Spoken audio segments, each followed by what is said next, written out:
All right, welcome into another Auburn Live show. Appreciate everybody joining us. I am Justin Hokanson from auburnlive.com, part of the On3 Sports Network. If you're not a subscriber at auburnlive.com, please go subscribe. It's $10 for the next 12 months. That's going to go away quickly, I promise you.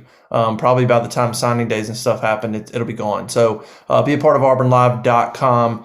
If you were not already there, it's been an incredible 2-3 months on the side of growth, and so be a part of our community. It's amazing.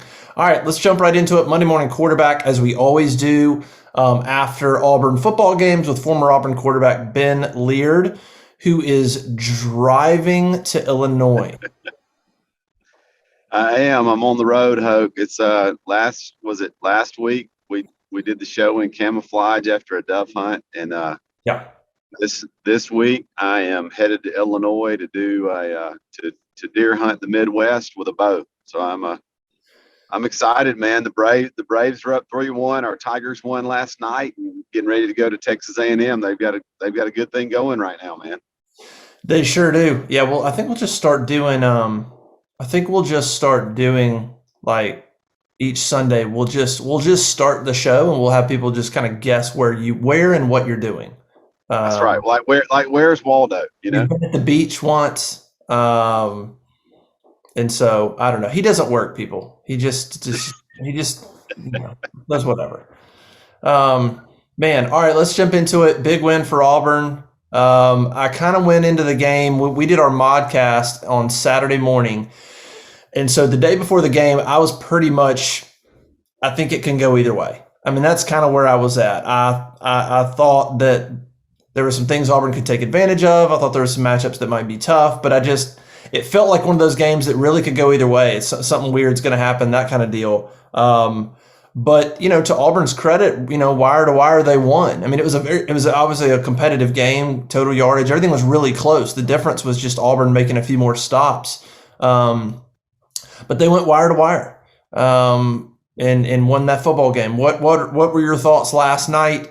And the more you had time to think about it today on not just Harsen's first top 10 win at Auburn. I'd have to go back and check. I think it's his first top 10 win, period. I'm not sure he had a top 10 win at Boise. But anyway, big win.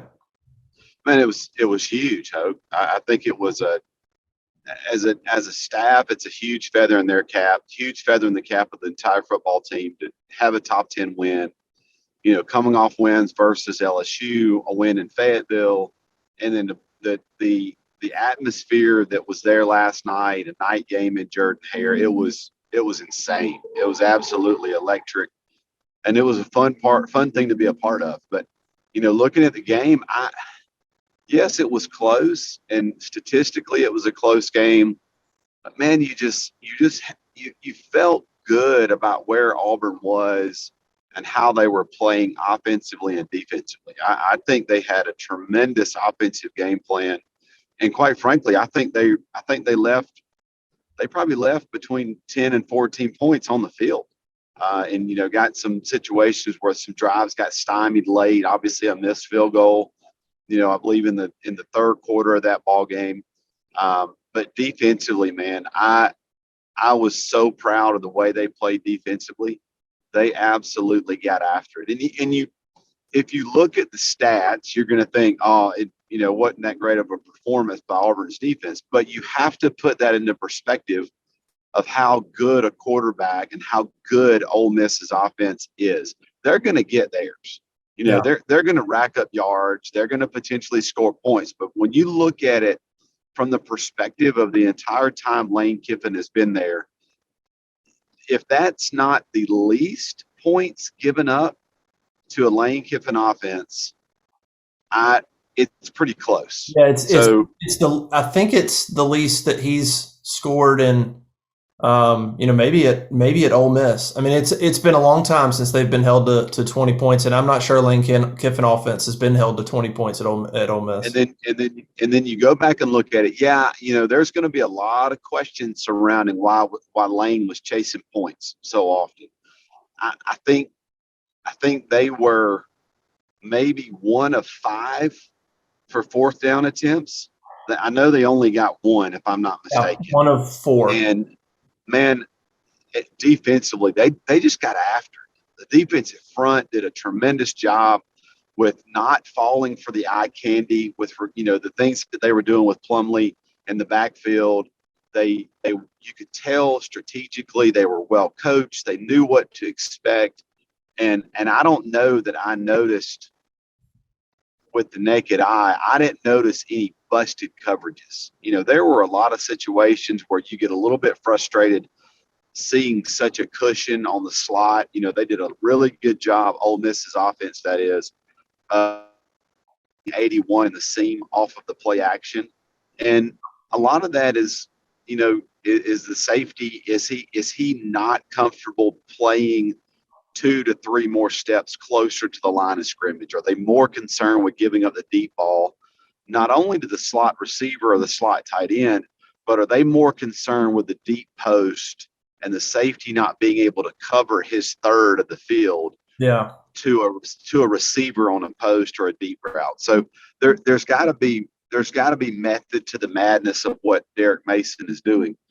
And I don't know, and I was telling a friend of mine earlier today, I don't know that I have seen an Auburn offense get the ball with 4 minutes and 52 some odd seconds to go in the ball game. Ole Miss has 2 timeouts and be able to secure a game, the way that they did. They ran the football, they converted, got 2 or 3 first downs. They were gashing Ole Miss on the ground at that point, kind of imposing their will up front. And it was one of those things, man. I think it bared some truth in the fact that Auburn watched game day. They listened to everybody say what they were going to say, and that stuck in their craw a little bit. I think it bothered them.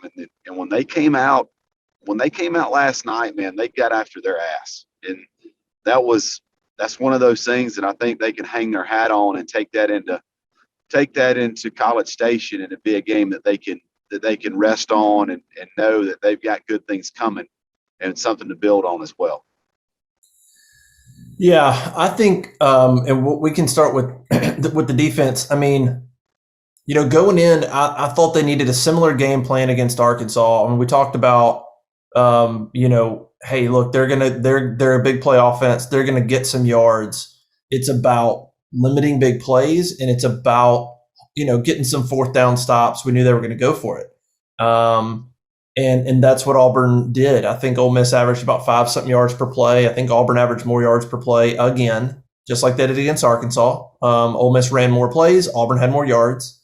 But really, that second half, Ole Miss was 2 for 11 on 3rd and 4th down combined in the second half, and that ended up being the difference. Auburn holding them to a field goal, and then intercepting them in the end zone, Jalen Simpson, and then holding them a couple other times after Demetrius Robertson's muff punt. They held them, and so they were the better defense and more capable of making stops. Really, Auburn had a drive, Kobe Hudson's fumble that stopped the drive. They had missed field goals, so they kind of stopped themselves, I think, there. But I was surprised by, just kind of that Lane Kiffin's decisions are, against Alabama and Auburn, it's hard not to look at that and go, he's losing them the football game. His decisions, Auburn was like, hey, okay, if you go for it and don't get it, it's like a turnover for us. And so that when you play Ole Miss, that's the deal. They're going to go for it on 4th down. And so you're like, okay, if we make some of these 4th down stops, that's going to end up being the difference in the ball game. And Auburn did the job. His analytics guy failed him yesterday. That was point blank. But you're exactly right, Hope. It's feast or famine. Yeah. But I just think it's one of those things. I think that you really could tell that Auburn's defense was well coached yesterday. They had been prepared. They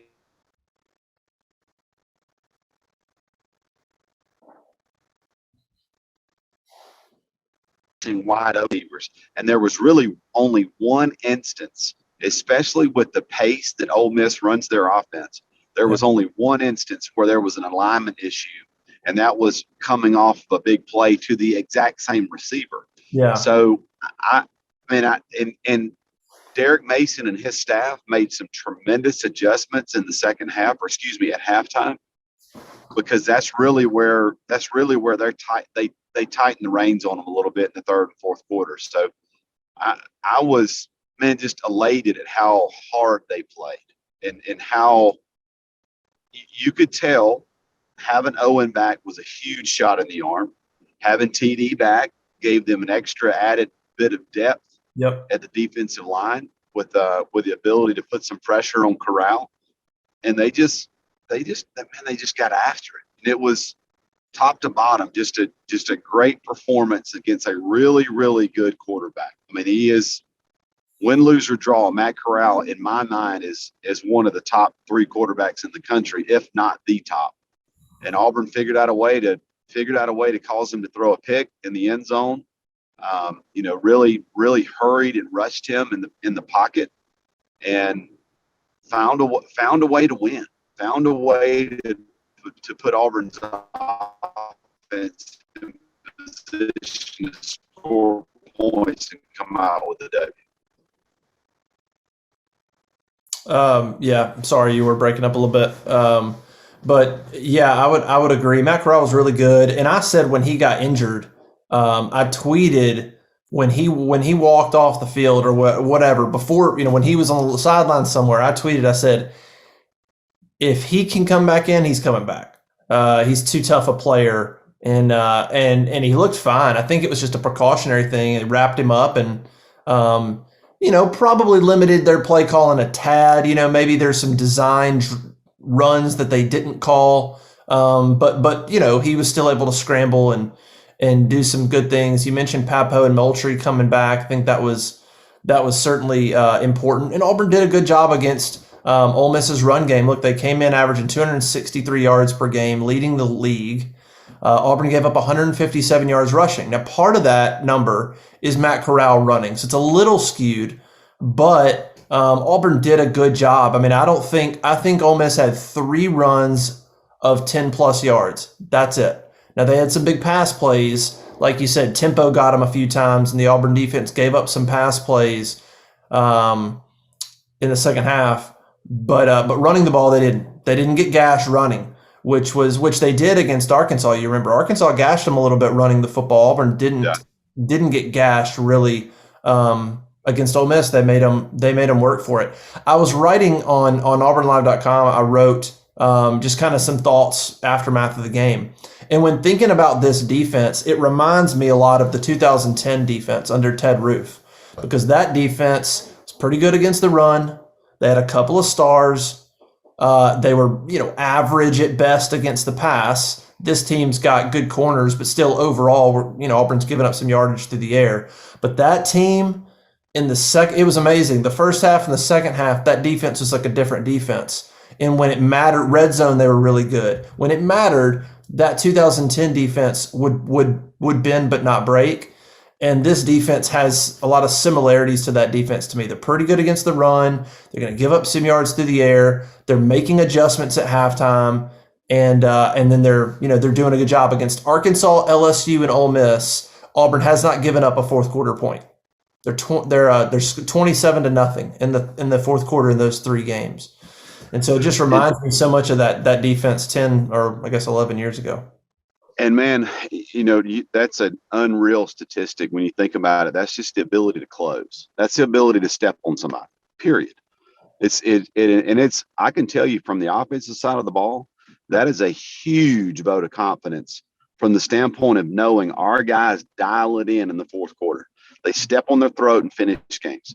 Whether or not, you go into the fourth quarter as a football team being concerned with losing a potential lead, right? With hanging on. When you got that level of performance, especially the last handful of games, the last handful of big games, to be able to play that well and still play loose, that is a major entire team. And it's a huge notch of confidence that the offense can have to not play tight. to still play within your game plan, do what you do, and you know that regardless of whatever happens, you can kind of have a little bit of swagger about the fact that our defense has us. You know, if our guy muffs a punt, it's okay. We got it. They'll get us the ball right back. You know, those types of things are huge. And to know that and to play at that high a level in the second half, and most importantly in the fourth quarter, that will win you games more times than it won't. And you're exactly right. It's very, very reminiscent to the 2010 team, and the fact that, you know, this particular defense, it has some really, really good players. Yeah. It really does. Does it have guys that are just absolute definite first rounders and guys that are going to play for 10, 15 years on Sundays? Probably not. But for some reason, they've got it figured out on ways they play together. And I'd rather have that than anything. A guy that has kind of been exposed a little bit, that I thought played a phenomenal game yesterday, is Smoke Monday. I thought Smoke had a really, really good game. He performed well. He played well in coverage. He filled the alley well in the run game. And they just do a lot of good creative things with him off the edge at unknown times.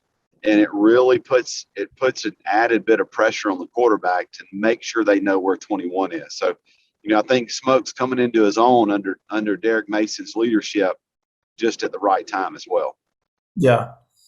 Yeah. I think they're missing just a few pieces. I think Smoke played well. I think safety position got a little banged up yesterday. At one point, Puckett and Knighton went out. And at one point, actually, that was actually a big moment. Zion Puckett went out. The next play, Badarius Knighton goes out. And then a play or two later is the Jalen Simpson interception in the end zone, where Malcolm Askew's in there and Donovan Kaufman. That's your fourth and fifth safety or something. That are in there and did their job. And Jalen Simpson came over and picked the ball off. And I think defensive line, they're probably lacking. They need more depth there and more talent there. But they fight hard. I mean, they've got enough pieces that if they fight hard and stay in it, they'll make some plays. I mean, and that's kind of what they are. I mean, they're going to give up some yards, but they're also going to do some really good things. They've got enough players to do that and to make things somewhat difficult. Yeah, no doubt. And the most important piece to that recipe is by the way they play, and you can tell by the way they carry themselves, they believe in one another. Yeah. And that's leadership. That's leadership, whether it be from the veterans on that team or the veterans on that side of the ball, like guys like Zacoby and Owen, to be able to lead by example and really bring it. But it's also leadership by that football team. I mean, I think the way that these kids are playing right now is a total 100% personification of the attitude and the process, the 1-0 mentality of Brian Harsen and that staff. To see how excited they are post game in the locker room as a former player. That's cool. Hope, I cannot tell you how awesome that is to watch. Yeah. It is. You know, I can remember back in the day how excited we get to sing the fight song after a victory, and to see these kids carry themselves the way they do post game when Harsen walks in the locker room and they're picking him up, throwing the water everywhere, singing the fight song with enthusiasm. Yeah. It gives me chills to watch it every single W. I don't care if they're on the road or if they're at home. It is 100% the reason why it's exciting to be a Tiger. It's awesome to watch. Yeah, that was a really cool moment. Watching that, I tweeted that video out and I said, look, this isn't fake. I said, this what you're seeing in this video is a foundation being built. It's a culture being built. And I said, good for the players and good for Brian Harsen, because you're right. There's not a better feeling for a player than to have that kind of joy under a new coaching staff. Like forget football. When things come together, when you believe in something and you see it happen and you see it come together, that's what they're feeling, is they're putting the work in. and then they win that game and they win Arkansas. That's what they're seeing. I mean, it's about it coming to fruition. And just that, like, holy smokes, man, we believed, he told us to believe, we did. We worked really hard, and dang, if we didn't do it, like, that's a pretty awesome feeling. It is, you can tell, it is 100% raw emotion and vulnerability. And that's exciting. I mean, it just like right now, it gives me chills to think about it and just and envision those kids in there. They're waiting on their leader to walk in the door, and they're just gonna pour over him. I mean, it is unreal to watch it, like you said, and it's got to be a sense of accomplishment, and because Brian Harsen and this staff, they're laying a foundation for long-term success. But it has got to be a huge sense of accomplishment for him to be able to say, guys, while we aren't there yet, this you can see, you can sense what we're doing is working.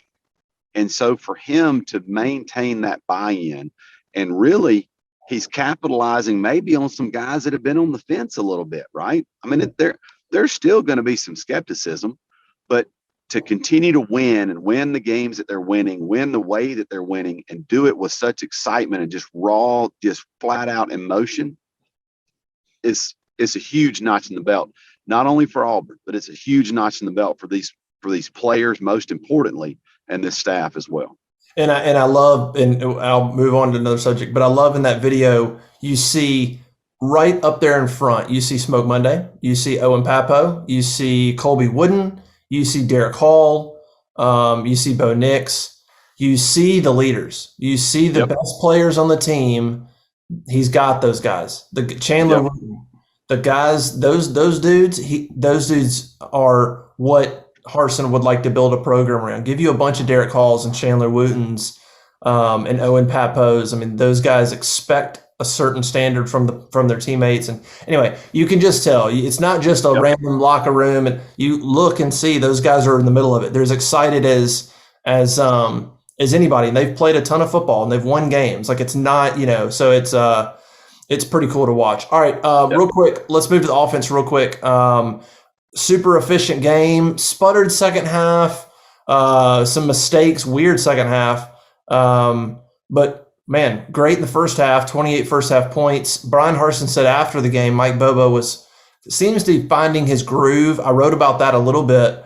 And you look at what he's done the last 3-4 games, there's no secret that Bo Nix, his success has gone along with, I think, the offense's success. Even Georgia, a game where Auburn scored 10, if players catch passes, Bo completes 70+%, and that Auburn offense does more against that defense than anybody has this year if players just catch the ball, period.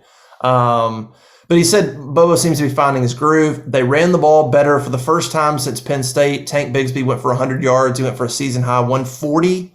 And much like Arkansas, last drive of the game, when they absolutely needed it, they ran the ball. 7 straight runs, 43 yards, ran out the clock when they needed to, just the same way they did against Arkansas. So it's kind of like, very much like the defense. When it mattered, they did what they needed to do on that offensive side of the ball. So what are your impressions on Bo Nix's game and just the offense in general? What are you seeing? What are you liking? A bunch of guys caught balls too. That's like another 10 guys caught balls. Yeah, a bunch of guys caught balls, which obviously keeps the defense on their toes, not knowing who to focus on.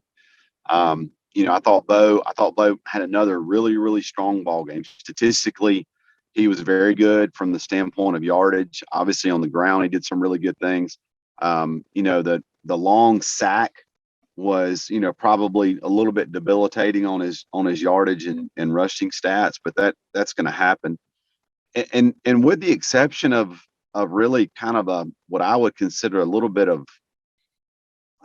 they seem to be off a little bit in the third quarter. There was an errant snap by Brahms that I thought Bo made a tremendous heads up play to fill that snap. you know, give Robertson a chance to make a play if he can, but if not, it's nothing. It's no loss, no gain, right? Yep. But man, I agree with you in the sense that I think Mike Bobo, he's got something up his sleeve. He's got his personnel figured out and understands what to dial and when to dial it. The use of the tight ends, man, I love seeing them line up, and everybody in the stadium knows that they're about to run the football. Yeah. And they do it with success, getting it 4, 5, 6 yards a chunk. Uh-oh, I lost you, brother. Oh, his phone fell. He did not get in a wreck. There we go. So hitting 4, 5, 6 yards a chunk, to know that they're going to do it and have success, that is a major, major confidence booster. Yeah. To know those kind of things. I still think they are figuring out ways, and it's something that they had not done early on. They're figuring out ways that Bo Nix can contribute in the run game. It's obvious, with the 2 touchdowns that he had yesterday, because he's got some speed, man. He's mobile and can do things to put additional pressure, especially on the end line of the defense, and gain yardage to convert for a first down or put the ball in the end zone. But I've really enjoyed seeing the evolution of Shedrick Jackson. He's doing some really good things. Bo is doing things on third downs that he had not done the past 2 years, from the standpoint of, and this is one thing that frustrates me in watching offenses, and I guess it's just the fact that I think so simplistically. If it's 3rd and 6, don't try to throw a 27-yard post route. Yeah. Run an 8-yard curl, get the first down, live to play another 3 downs. And I think that is a level of minutia that Mike Bobo brings to this offensive execution. Guys, we're going to throw sticks. We're going to throw curls. We're going to throw outs. We're going to throw bubble screens. We're going to play and execute this particular play so that we accomplish a first down, and we are guaranteed 3 more plays to drive the field. That is offensive one-on-one, period. Not every play has to be a touchdown. Not every play has to be a 40-yard bomb. Yeah. And that's the thing I think that Mike is coaching Bo Nix on, and understanding how to truly play the position, not only physically but mentally. And it's coming to a head. And you've been able to see it, especially against LSU, Arkansas, and this game yesterday against Ole Miss. And I really, really think that Mike has become comfortable with his guys. He's become comfortable with his players and knows what to do and when to do it, and they're executing when they have the opportunity. Yeah. No, I would agree with you. And I was thinking back about the game. I mean, Auburn didn't even really take a lot of shots. I'm sure, part of that is because of the defense. And if they're playing over the top, you're not necessarily going to, but there weren't, they might've dialed up a couple. I know they dialed up a couple, but they didn't take them. I mentioned something on the site, just kind of in some of my thoughts afterwards, about Brian Harsin's approach to Bo Nix. And I just continue to, I'm fascinated with, listening to people and just trying to kind of get a vibe of what Brian Harsin's about, and what kind of leader he is. And it's interesting to hear him talk about his players. So he was asked after the game about Bo Nix's performance. Now, I said, now keep in mind, I was trying to contrast this.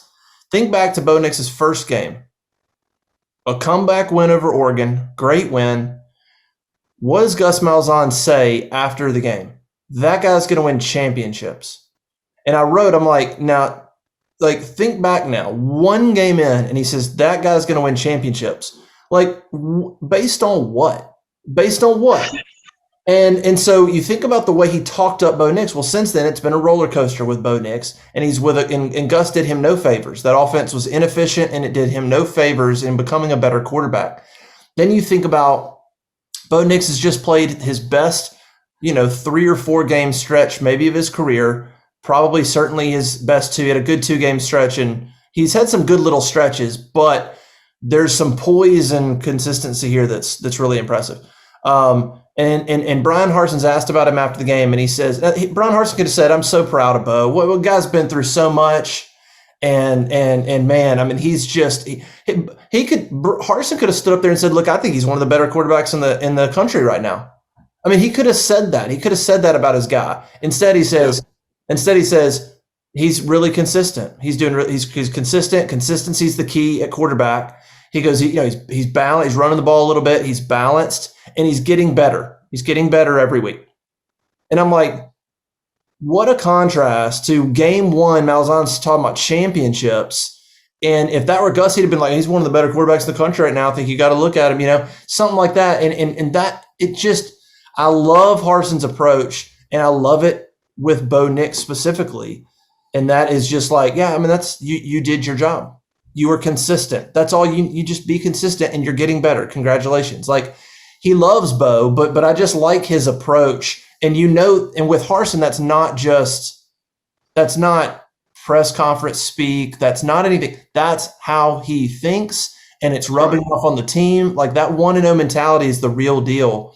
And I just continue to like, he's not too high, he's not too low. It's about the standard. Either you're hitting it or you're not. And if you are, I'm not going to sit up there and say you should win the Heisman. I'm going to sit up there and say you're doing your job, and we're happy. You know what I mean? And I'm sure all the listeners experience this in the corporate world. The job is let's say the job is working from 8 to 5, right? Showing up at 8, working till 5, and getting off. You don't deserve a pat on the back for that. That's it. That is not something that you deserve a ticker tape parade for. You don't need to get the keys to the city for doing your job.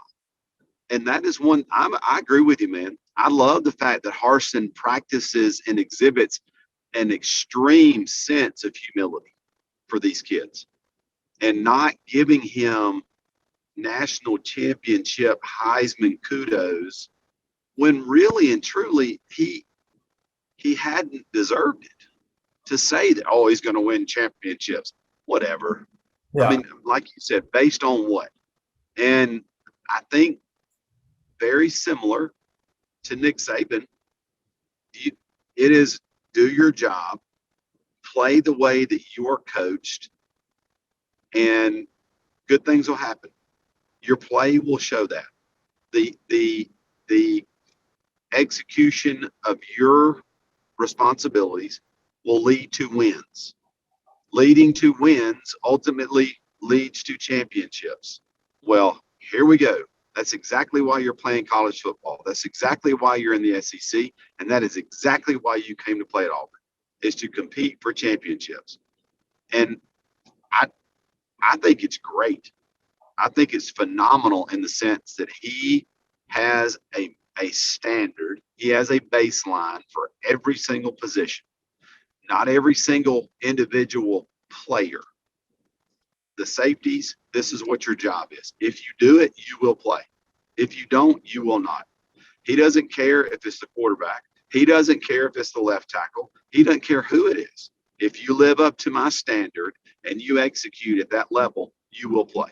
You said it best several weeks ago after the Georgia State game. Why does benching Bo Nix have to be such a big deal? Why? If he didn't execute, he sat the running back down. Yeah, we've seen that. We've seen that between Tank and Jarquez. Yeah, he'd sit. If Nick Brahms wasn't playing well, he'd bench his ass too. So that's just the way Brian Harsin coaches. That's the way he leads these young men, and I think it's phenomenal. Don't give them participation trophies. Give them championship trophies. And he's putting them in position to win championships if they live up to the standard that he has set forth. Yeah. Yeah. I continue to enjoy how he, how he talks about, it just keeps a level head on his approach to things. All right. So Auburn moves up to 12th in the polls. I think A&M's at 14 or A&M's at 13. They're right there about the same spot. CBS 2:30 this Saturday. Auburn goes to College Station. What a massive game! We remember when Auburn went there in 13. A&M's playing really good football. I think they're probably a little better than Auburn in the trenches. But man, I mean, this is the game. You got this game now. You got Mississippi State, who just knocked off Kentucky. They're a good football team too. You still have them. Like, you're sitting here looking at the schedule. Like, all right, you got Ole Miss, and you got A&M and Alabama. Well, now here's Mississippi State. Like, Mississippi State could be in the top 25 by the time Auburn plays them. I mean, it's unreal. There's no let off, dude. No. There's no let off, and No. it's got to be exhausting to these young men. But everybody else in the SEC is facing the same thing, Yeah. and it is what it is. That's why the level of these players came to play at the places that they're playing. And Mississippi State's coming into their own. Will Rogers is playing very, very well at quarterback.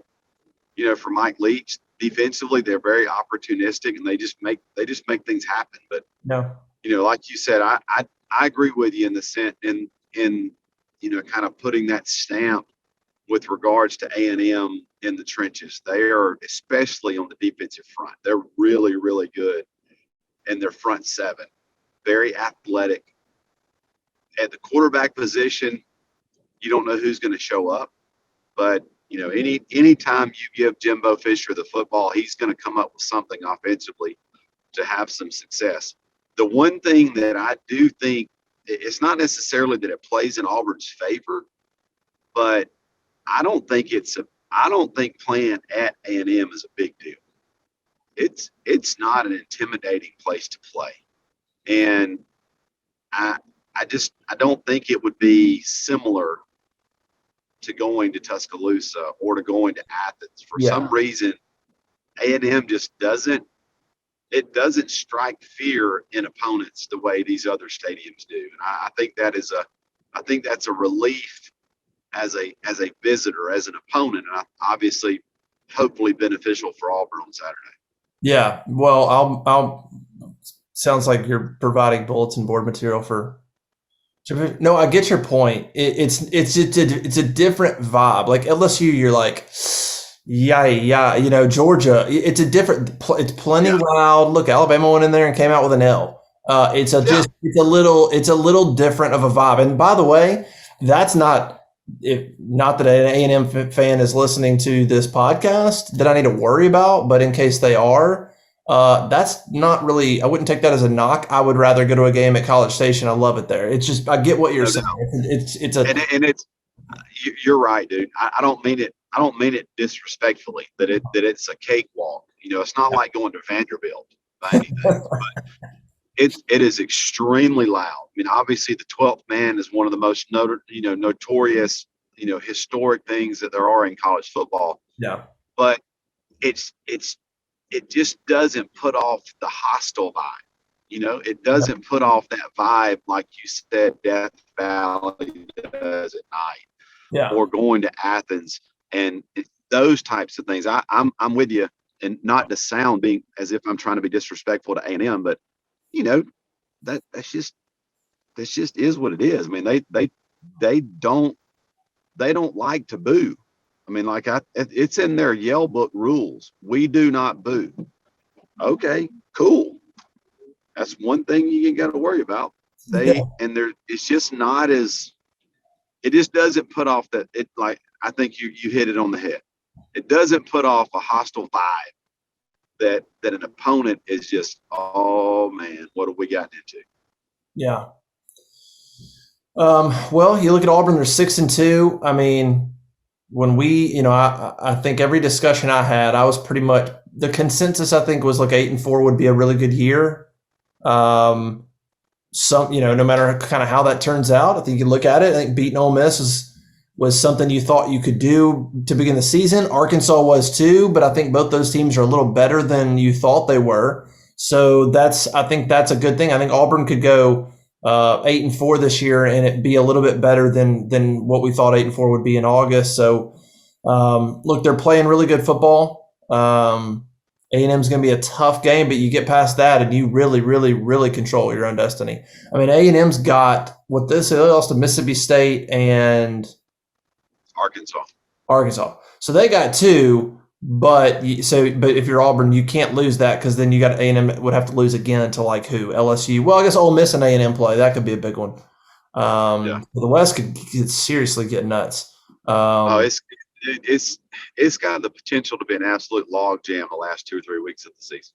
Yeah, if Auburn loses A&M and then Ole Miss beats A&M and Auburn beats Alabama, I don't even want to do the math at the moment, but it's going to be chaotic.